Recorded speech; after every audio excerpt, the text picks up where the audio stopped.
మిగిలిన అప్డేట్స్ లోకి వస్తే సింగరేణి కార్మికులకు ప్రభుత్వం దసరా బోనస్ ప్రకటించింది.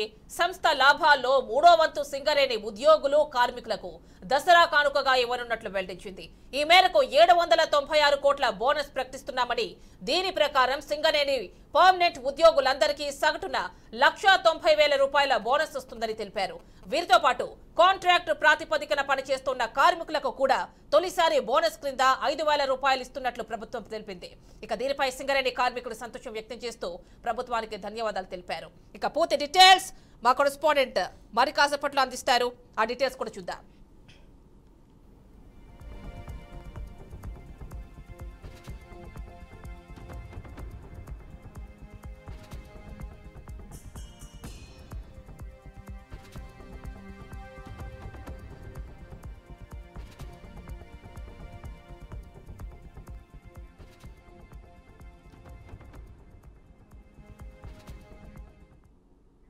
ఇక సింగరేణి కాలనీస్ లాభాల్లో 33% కార్మికులకు ప్రకటించింది బోనస్ గా. పూర్తి డీటెయిల్స్ ఆదిలాబాద్ నుంచి మా కరెస్పాండెంట్ శ్యామ్ అందిస్తారు. శ్యామ్, చెప్పండి.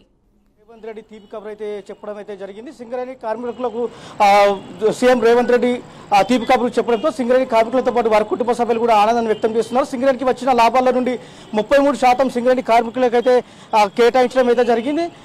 మొత్తం అయితే సింగరేణి లాస్ట్ ఇయర్ అంటే 2023-2024 ఆర్థిక సంవత్సరానికి గాను సింగరేణికి 4,700 కోట్ల రూపాయలు అయితే లాభం వచ్చింది. దీంట్లో నుండి పెట్టుబడులు 2,289 కోట్లు పోను 2,412 కోట్లు మాత్రం నికర ఆదాయం వచ్చింది. దీంట్లో నుండి 33% అంటే 976 కోట్లు మాత్రం సింగరేణి కార్మికులకు 33% అయితే వాళ్ళకైతే పంచుతున్నట్లు తెలుస్తుంది. అయితే సింగరేణి వ్యాప్తంగా ఉన్నటువంటి 41,689 మంది సింగరేణి కార్మికులు ఉన్నారు. వాళ్ళందరికీ కూడా ప్రతి ఒక్కరికి 1,90,000 రూపాయలు అయితే అందనున్నాయి. అంతేకాకుండా సింగరేణి చరిత్రలో ఇంతవరకు కూడా కాంట్రాక్ట్ కార్మికులకు ఇంతవరకు ఏ ప్రభుత్వం కూడా ఇంతవరకు అయితే కేటాయించలేదు.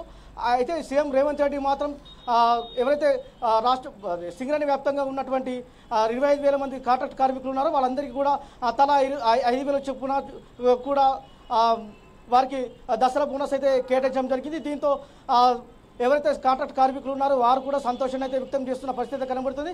మొత్తం మీద సింగరేణి కార్మికులతో పాటు ఏదైతే వరద బాధితులు ఉన్నారో సింగరేణి కార్మికులకు 33% బహుళ మిగిలిన 67% ఏదైతే ఉందో ఆ 67% నుండి కాంట్రాక్ట్ కార్మికులకు తలా 5,000 చొప్పున రాష్ట్ర ప్రభుత్వం ఇవ్వనుంది. అదేవిధంగా వాటితో పాటు ఏదైతే వరద బాధితులు ఉన్నారో వరద బాధితులకు కూడా ఆ 67% నుండి 10,25,00,000 రూపాయలు కూడా వరద బాధితుల సహాయ నిధికి కూడా కేటాయించడం అయితే జరిగింది. దీంతో సింగరేణి కార్మికులతో పాటు కార్మిక సంఘాలు కూడా ఆనందాన్ని అయితే వ్యక్తపరుస్తున్నాయి.